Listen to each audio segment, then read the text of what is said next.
Hello, नमस्कार। मैं कुलदीप कुमार। जैसा कि आप सभी को पता है, कल हम सादृश्यता का टॉपिक जो कर रहे थे, उस सादृश्यता के टॉपिक का पार्ट सेकंड लेकर के हम हाजिर हुए हैं। पार्ट सेकंड पार्ट टू के अंदर, सर मार्कर लाइट चल रहे हैं थोड़े से। पार्ट टू के अंदर हम आज आगे अपनी क्लास को, अपने टॉपिक को आगे बढ़ाएंगे। तो किस प्रकार के क्वेश्चन सादृश्यता में और पूछे जा सकते हैं। इस टॉपिक का नाम भी दो तरीके से दिया जाता है। कई जगह आपको दिया मिलेगा सादृश्यता के नाम से, कई बुक्स में आपको सादृश्यता के नाम से दिया मिलेगा, कई जगह आपको समरूपता के नाम से दिया मिलेगा। समरूपता इंग्लिश में अनालोगी कहेंगे, अनालोगी इंग्लिश में नाम दिया जाएगा अनालोगी, हिंदी में नाम होगा सादृश्यता या समरूपता। किस प्रकार के क्वेश्चन किस तरह से आगे पूछे जाएंगे वो उस टाइप से हम करेंगे। टाइप चेंज हो रही है, बाकी क्वेश्चन वही तरीका रहेगा। BF का IM से वही संबंध है, BF का IM से वही संबंध है, VF का IM से वही संबंध है जो HL का डैश से है, जो HL का डैश से है। इस तरीके से क्वेश्चन पूछ सकता है कि BF का IM से वही संबंध है जो HL का डैश से है, यानी डैश में हमें आंसर बताना है। पहला ऑप्शन है PT NR OR OS। और ये क्वेश्चन रहा था आपका बैंक PO 2010 की परीक्षा के अंदर, बैंक PO 2010 की परीक्षा में जो क्वेश्चन इस तरीके से पूछा गया था स्टेटमेंट में, उस क्वेश्चन को शॉर्ट एंड ब्रीफ इस तरीके से भी लिखा जा सकता है। और बहुत सारी परीक्षाओं में HSSC की भी हर परीक्षा में ऐसा क्वेश्चन पूछा जाता है। कई बार इसको ऐसे पूछ लिया जाता है कि BF अनुपात IM डबल अनुपात HL अनुपात क्वेश्चन मार्क। मैंने क्या कहा, या तो इस प्रकार से पूछा जा सकता है इस क्वेश्चन को कि BF का IM से वही संबंध है जो HL का डैश से है। ऑप्शन में है PT NR OR OS। या फिर इसी को और किस तरीके से पूछा जा सकता है, इस तरीके से पूछा जा सकता है BF अनुपात IM डबल अनुपात HL अनुपात क्वेश्चन मार्क, HL अनुपात क्वेश्चन मार्क। ठीक है दोस्तों, अब देखिए मैंने कहा जब भी ABCD बेस्ड कोई क्वेश्चन आते हैं तो आप अल्फ़ाबेट किस तरीके से लिखोगे।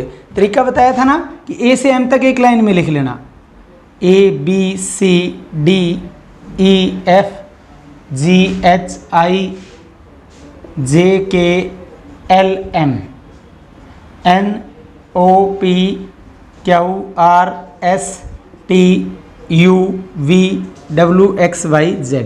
मैंने क्या तरीका बताया था उस टाइम भी आपको कि A से M तक एक लाइन में लिख लेना, N से Z तक उसके नीचे रिवर्स दूसरी लाइन में लिख लेना। दोस्तों इन पे काउंटिंग भी लगा देना, 1 2 3 4 5 6 7 8 9 10 11 12 13 14 15 16 17 18 19 20 1 2 3 4 5 6 26 तक लिख लिया।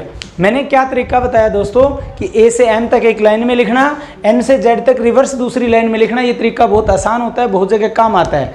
तो ये जाते ही आप रफ पेज पे लिख सकते हो, कोई रोक नहीं सकता आपको। अब देखिए हमें रटना नहीं है ABCD की सीक्वेंस को और क्रम को। अब देखिए B हमारा आता है 2 पे, B से बना मान लो I, तो B से I कैसे बनेगा, 2 में 7 जोड़ के I बन रहा है, B में +7 करके I बन रहा है।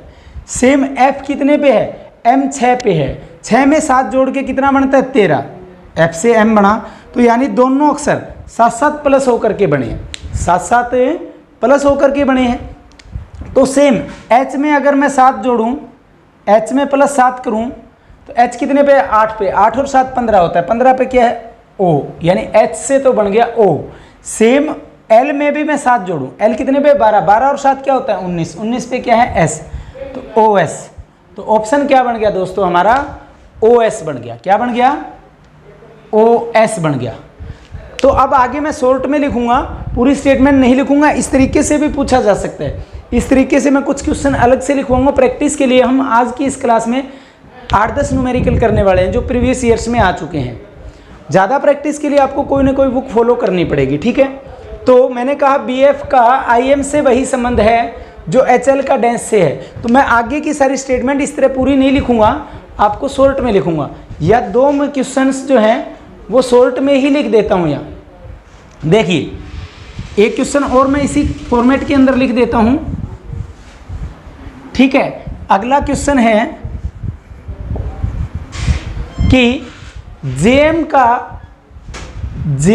का PS से वही संबंध है, JM का PS से वही संबंध है जो BE का डैश से है, जो BE का डैश से है। और ये क्वेश्चन रहा था बैंक PO 2009 की परीक्षा में, बैंक PO 2009 की परीक्षा में। ऑप्शंस क्या हैं? HJ HK, पहला ऑप्शन HJ, अगला ऑप्शन HK, अगला ऑप्शन IL, अगला ऑप्शन JM। तो दूसरा तरीका ये भी हो सकता था कि JM अनुपात PS डबल अनुपात B अनुपात क्वेश्चन मार्क, इस प्रकार से भी लिखा जा सकता था इस क्वेश्चन को। अब देखिए, यानी इसका मतलब ये कि JM से PS बना तो BE से क्या बनेगा? अब देखिए J से P बन रहा हो, अगर J हमारा है 10 पे, 10 से P कितने पे है? J हमारा 10 पे है और P हमारा 16 पे है, यानी J में +6 करके P बना, J में +6 करके क्या बना? P। फिर M कितने पे? 13 पे, 13 में +6 करके 19 बना, 19 पे क्या है? S है, यानी दोनों में +6 अक्षर हुए। तो इसका मतलब सेम B और E में भी +6 होंगे, B में +6 होंगे तो 8 बनेगा, 8 पे क्या है? H है। B में +2 करेंगे यानी 2 में +6 करेंगे तो 8 बनेगा, 8 पे क्या है? H। E कितने पे है? 5 पे, 5 में +6 करेंगे तो 11, 11 से क्या बनेगा? K, यानी HK। हमारा ऑप्शन क्या बन जाएगा? HK। HK हमारा कौन सा ऑप्शन है? सेकंड ऑप्शन है। तो बहुत आसान क्वेश्चन भी आते हैं, किसी भी परीक्षा में आसान भी आते हैं, टफ क्वेश्चन भी आते हैं। तो बहुत आसान क्वेश्चन हैं ये। टॉपिक का नाम क्या बताया मैंने? सादृश्यता या समरूपता। कई जगह आपको सादृश्यता के नाम से दिया मिलेगा, कई जगह आपको समरूपता के नाम से दिया मिलेगा, और इंग्लिश मीडियम में जो है एनालॉजी के नाम से। और इंग्लिश मीडियम का कोई स्टूडेंट हो तो मैं रिपीट कर देता हूँ थोड़ा किस प्रकार से होगा। JM related to PS in the same way VE related to dash, इस प्रकार से लिखा होगा। हिंदी इंग्लिश में कोई ज़्यादा सा डिफरेंस नहीं है। किस प्रकार से? मैंने बताया कि as JM related to PS in the same way VE is related to dash, इस प्रकार से लिखा होगा दोस्तों। किसी को कोई डाउट? अगला क्वेश्चन लिखता हूँ। बहुत आसान क्वेश्चंस हैं, प्रैक्टिस के लिए हम कर रहे हैं। किस प्रकार से लिखा होगा? सिर्फ फॉर्मेट चेंज कर रहा हूँ, वैल्यू चेंज कर रहा हूँ, क्वेश्चन की लैंग्वेज वही रख रहा हूँ। DF का, आगे मैंने वैल्यू चेंज कर दी, DF का GI से वही संबंध है, DF का GI से वही संबंध है। थोड़ा सा चेंज कर रहा हूँ, वैल्यू डबल में दे दी इस पर। जिस प्रकार DF GI से संबंध है, DF का GI से जो संबंध है, DF का GI से जो संबंध है, DF का GI से जो संबंध है, और GI का, इस बार डबल में दे दिया, DF का GI से जो संबंध है और GI का JL से जो संबंध है, JL से जो संबंध है, DF का GI से जो संबंध है और GI का JL से जो संबंध है, उसी प्रकार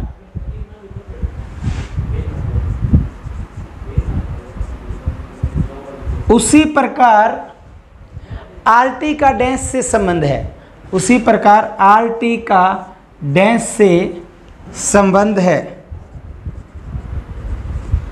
RT का डैश से संबंध है, पहला ऑप्शन है एक्स जेड, पहला ऑप्शन है एक्स जेड, दूसरा ऑप्शन है U V, X Z U V M O U W, M O U W. और ये क्वेश्चन रहा था बैंक पीओ 2011 की परीक्षा के अंदर।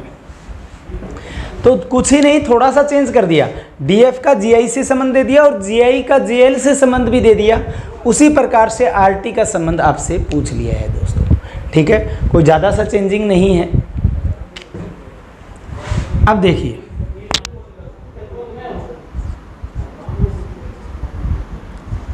DF related to GI comma GI related to JL, यानी डीएफ का जिस प्रकार से जीआई से और जीआई का जेएल से संबंध है, उसी प्रकार से हमें आरटी का बताना है कि आरटी से क्या बनेगा। अब देखिए डी से जी बना, डी कितने पे 4 पे, जी कितने पे 7 पे, यानी 4 में 3 प्लस करूं तो 7 बन जाता है, कह सकता हूं।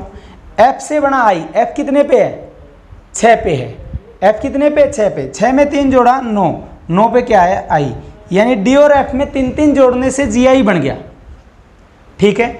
फिर जीआई में देखते हैं जी से, जी कितने पे है 7 पे, 7 में कितना जोड़े 3 जोड़े तो जे बन गया, यानी इसमें भी जी में भी +3 किया। फिर आई, आई कितने पे 9, 9 में 3 जोड़ा 12, 12 पे क्या है एल, तो यानी डीएफ से जीआई बना, जीआई से जेएल बना, डीएफ से जीआई बना, जीआई से जेएल बना, यानी दोनों बार +3 होकर के बना। तो इसी प्रकार से हम आर कितने पे है, आर हमारा 18 पे, 18 में 3 जोड़ने पे क्या बनेगा 21 बनेगा, 21 में क्या है यू है, 21 में क्या है यू है। टी कितने पे है 20 पे, 20 में 3 जोड़ने से क्या बनेगा 23, तो यू डब्ल्यू, हमारा आंसर क्या हो जाएगा यू डब्ल्यू, हमारा आंसर क्या हो जाएगा इसमें यू डब्ल्यू। यू डब्ल्यू हमारा कौन सा ऑप्शन था, डी ऑप्शन था, ठीक है दोस्तों। तो ये था। और किस प्रकार से क्वेश्चन पूछा जा सकता है, अब मैं क्वेश्चन संख्या 4 और 5 के लिए आपको कंबाइन हिंट दे रहा हूं, कंबाइन स्टेटमेंट लिख रहा हूं, उसी बेस पे आपको क्वेश्चन 4 और 5 जो आज करने जा रहे हैं उसके आपको आंसर्स देने हैं। क्वेश्चन संख्या 4 और 5 के लिए हिंट दिया गया है, क्वेश्चन संख्या 4 से 5 के निर्देश, 4 से 5 के निर्देश की शर्तें दी गई है। फ्लोप का जो संबंध, फ्लोप जिस प्रकार इस तरह से लिखेंगे, फ्लोप जिस प्रकार OPFL से संबंध है, फ्लोप जिस प्रकार OPFL से संबंध है, फ्लोप जिस प्रकार OPFL से संबंध है, और सेकंड SECOND, सेकंड जिस प्रकार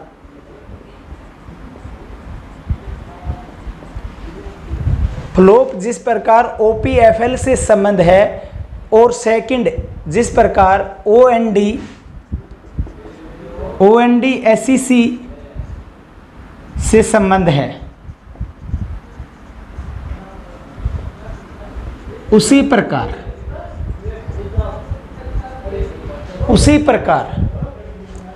बैंक पीओ के क्वेश्चन है ये 2010 की परीक्षा में, बैंक पीओ 2010 की परीक्षा में पहला क्वेश्चन है, क्वेश्चन नंबर जो 4 हमारा है वो है मिक्सर का संबंध डैश से है,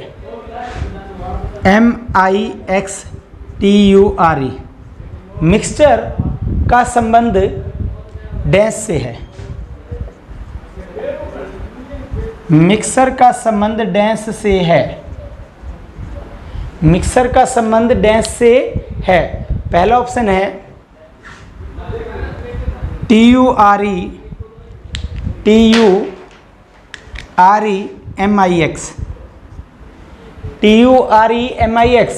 अगला ऑप्शन है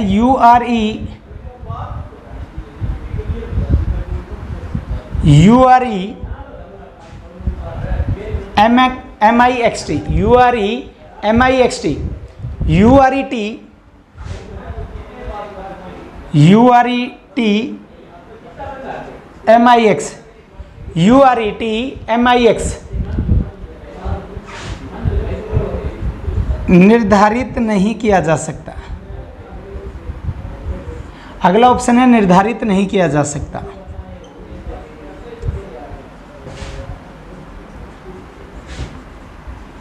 निर्धारित नहीं किया जा सकता।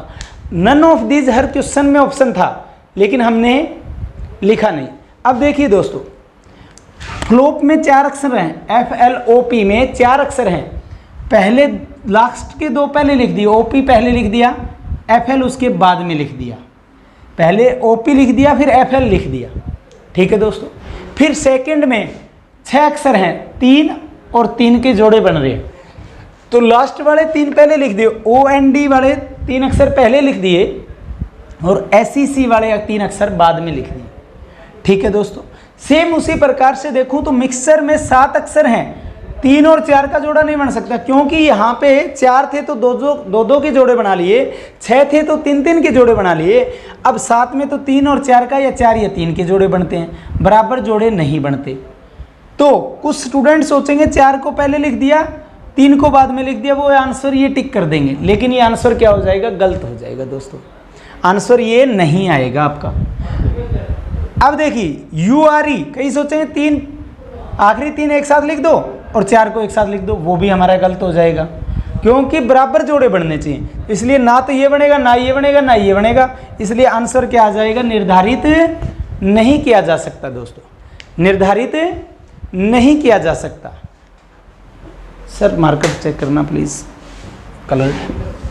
तो नेक्स्ट है अगला क्वेश्चन, इसी पे बेस्ड, जैसे ये कथन दिया गया है उसी पे बेस्ड जो 5वां क्वेश्चन है उसमें क्या दिया गया है दोस्तों। अगला है EXTRE, EXTRE, EXTRE MES, EXTRE EMES, EMES है, EXTRE EMES का संबंध डैश से है। EXTRE EMES का संबंध डैश से है। ऑप्शन दिया गया है, पहला ऑप्शन है EMES EXTR, दूसरा ऑप्शन दिया गया है MES EXTR, अगला ऑप्शन दिया गया है ESM EXTR। None of these निर्धारित नहीं किया जा सकता, दोनों ऑप्शन से। अब देखिए इसमें हम देखते हैं तो क्या देखते हैं दोस्तों, EXTR 4 अक्षर का जोड़ा बनता है, आगे फिर 4 का बनता है, यानी आधा आधा अक्षरों का जोड़ा बनता है। कुल 8 हैं, 8 में से 4 का जोड़ा बनता है। अब देखिए 4 का जो जोड़ा बनता है, इसमें इस पहले 4 को, आखिरी 4 को पहले लिख दूं तो EMES आ जाएगा, EMES आ जाएगा, और पहले 4 को बाद में लिख दूं तो EXTR आ जाएगा उसके बाद में। तो आंसर क्या बन गया, पहला ऑप्शन बन गया। हमारा आंसर क्या बन गया, पहला ऑप्शन बन गया। तो इस प्रकार से आंसर क्या आएगा, ए आएगा। तो ये थे एक प्रकार के क्वेश्चन। अब दूसरे किस प्रकार से पूछे जा सकते हैं।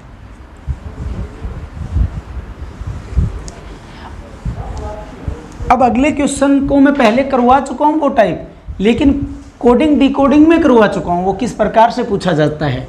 इस बार हम कोडिंग डिकोडिंग का भी बता देंगे, साथ के साथ सेम क्वेश्चन की स्टेटमेंट को कोडिंग डिकोडिंग में भी पूछा जा सकता है, और सेम तरह की स्टेटमेंट को आपका जो है सादृश्यता, समरूपता या एनालॉजी में भी पूछा जा सकता है। जैसे कि अगला क्वेश्चन है हमारा, अगला क्वेश्चन किस प्रकार से पूछा गया है, AEHN अनुपात, AEHN अनुपात VJKR डबल अनुपात HEAEHN अनुपात BJKR डबल अनुपात DFGN अनुपात क्वेश्चन मार्क। और ये क्वेश्चन रहा था SSC 2010 की परीक्षा में, SSC 2010 की परीक्षा में। अब देखिए इसके ऑप्शंस क्या दिए गए थे। पहला ऑप्शन था EHJR, पहला ऑप्शन था EHJR, अगला ऑप्शन था EIJR, EHKQ, none of these. Option तो और भी था लेकिन हमने ऑप्शंस नन ऑफ दीज दे दिया, यानी इनमें से कोई नहीं। अब देखिए अगर सेम क्वेश्चन कोडिंग डिकोडिंग में आता है तो क्या लिखा होता, किसी सांकेतिक भाषा में AEHN का कोड BJKR है, किसी सांकेतिक भाषा में AEHN का कोड BJKR है, तो उसी सांकेतिक भाषा में DFGN का कोड क्या होगा। क्वेश्चन सेम हो सकता है और ये आपका कोडिंग डिकोडिंग में भी आ सकता है। तो किस प्रकार से बताया मैंने कि अगर होता इंग्लिश मीडियम में कि in a certain coding language, in a certain coding language AEHN is coded as, AEHN is coded as BJKR, then how DFGN is coded as, then how DFGN is coded as। Clear है कि जिस प्रकार से किसी सांकेतिक भाषा में AEHN का कोड BJKR है तो उसी सांकेतिक भाषा में DFGN का कोड क्या होगा। तो फिर ये क्वेश्चन बन जाएगा हमारा किसका, कोडिंग डिकोडिंग का। साथ कोडिंग डिकोडिंग को हिंदी में संकेतबद्धता कहा जाता है। ठीक है, तो 4 या 5 क्वेश्चन हम इस तरीके के करेंगे। पहला क्वेश्चन करवा देता हूँ, समझ आप गए कि जिस प्रकार ये इससे संबंधित है उसी प्रकार इससे यहाँ क्या संबंधित बनेगा। ठीक है, अब देखिए A में 1 जोड़ूं तो B बनता है, A में +1 करूं तो B बनता है, A में +1 करूं तो क्या बनता है, B बनता है। अब अगला अक्षर हमारा E है, E से हमारा क्या बन रहा है, G, E से G कैसे बनेगा, E 5 पे है, G 7 पे है, तो पहले अक्षर में +1 किया फिर +2 किया। नेक्स्ट टाइम H है, H कितने पे, 8 पे, 8 में कितना जोड़ूं, 3 जोड़ूं, क्यों पहली बार +1 हुआ फिर +2 हो सकता है, नेक्स्ट टाइम +3 हो सकता है। तो H कितने पे, 8 में, 8 में +3 करूं तो क्या बनेगा, K बनेगा, यानी पहली बार H से K कैसे बना, +3 होकर के। नेक्स्ट टाइम N हमारा 14 पे है, 14 में कितना जोड़ूं, 4 जोड़ूं तो कितना बनता है, 18, 18 पे क्या है, R है। तो यानी पहली बार +1 हुआ अक्षर में, दूसरे अक्षर में +2 फिर +3 फिर +4, इस प्रकार से कोड बना।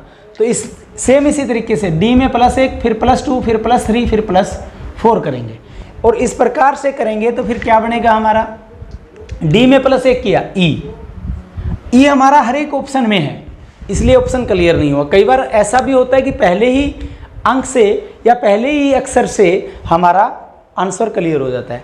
अब F में 2 जोड़ूं, F 6 पे है, 6 में 2 जोड़ूं 8, 8 से क्या बना, H। अब EH से भी क्लियर नहीं हुआ क्योंकि EH हमारा 2 ऑप्शंस में है और एक ऑप्शन नन ऑफ दीज है, तो हमें सारे अक्षर चेक करने पड़ेंगे। अब देखिए G कितने पे है, 7 पे, 7 में 3 जोड़ूं 10, 10 पे क्या है, J है, EHJ।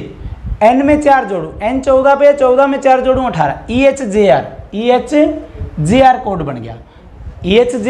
EHJR हमारा कौन सा ऑप्शन था, पहला ऑप्शन है। क्लियर है, तो इसी प्रकार से मैं 2 क्वेश्चन लिख रहा हूं आपको, दोनों के आंसर आपको देने हैं। पहले मैं पहली स्टेटमेंट लिख देता हूं, इतने में जैसे ही मैं दूसरी स्टेटमेंट लिखूं आप पहले का आंसर दीजिए। ठीक है, तो अगले क्वेश्चन 2 लिख रहा हूँ एक साथ, दोनों के आंसर्स आपको देने हैं। पहला क्वेश्चन है M/AC, पहला क्वेश्चन है M/AC अनुपात N/AD। अगला ऑप्शन है O/AE, डबल अनुपात था ये, अनुपात क्वेश्चन मार्क। ये आपका RRB 2011 की परीक्षा में आया था, RRB 2011 की परीक्षा का प्रीवियस ईयर्स का क्वेश्चन है। ऑप्शन है P/AF, दूसरा ऑप्शन है Q/AB, Q by A B, अगला ऑप्शन है पी बाई ए सी,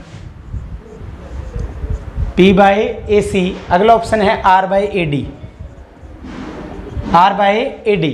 अगला क्वेश्चन और लिख रहा हूं, इतने में आप इसका आंसर दें सभी। अगला क्वेश्चन है हमारा आज का A B C by F, A B C by F, A B C by F अनुपात, A B C by F अनुपात B C D by I double अनुपात C D E by L, शायद L है, confusion है यहाँ, statement clear नहीं है। C D by L अनुपात क्वेश्चन मार्क, ये आपका कैट की परीक्षा में आया हुआ है, जो एमबीए के एंट्रेंस टेस्ट के लिए होता है, और क्वेश्चन आया है 2010 की परीक्षा में, कैट 2010 की परीक्षा में।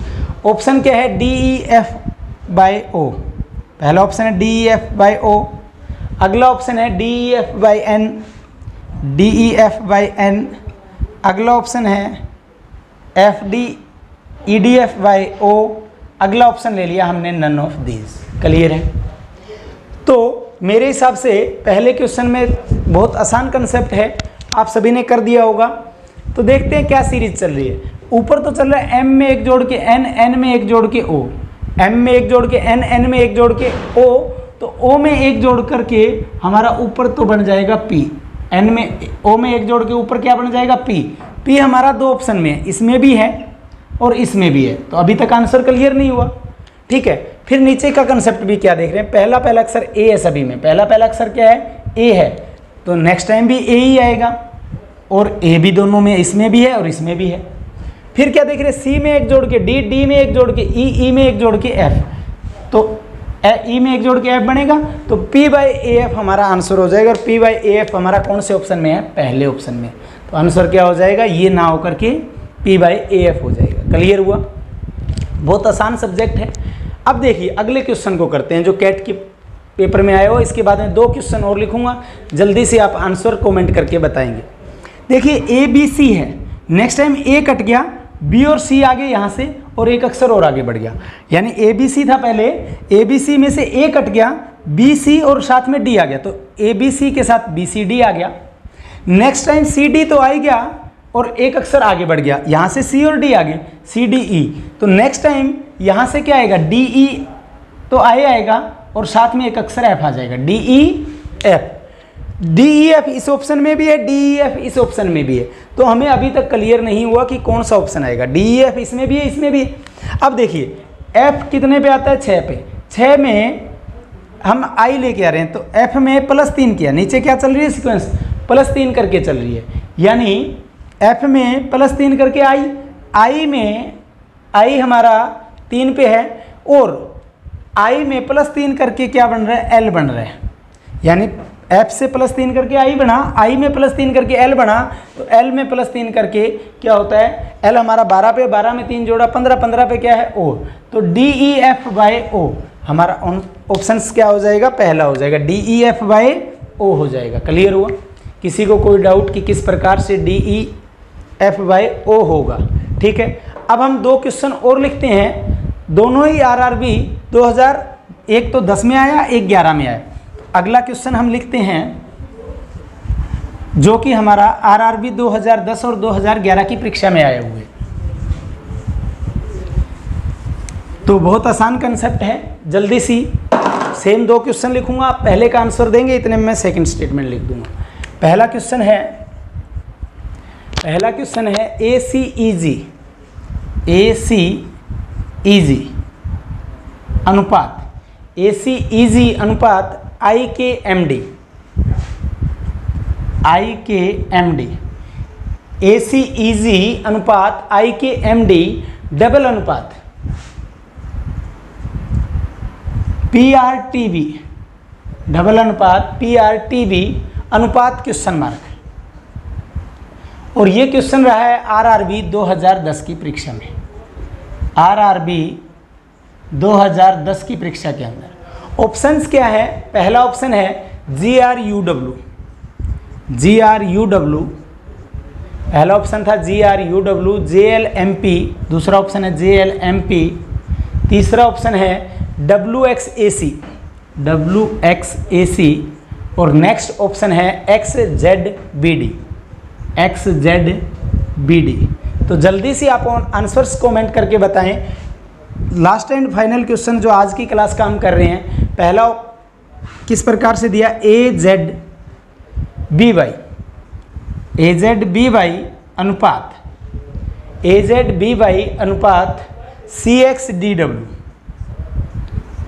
CXDW डबल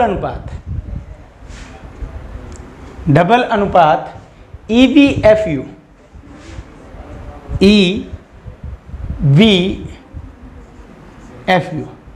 अनुपात क्वेश्चन मार्क, EVFU अनुपात क्वेश्चन मार्क। ऑप्शंस में क्या क्या दिया गया है, GTHS, पहला ऑप्शन है GTHS, अगला ऑप्शन है GHTS,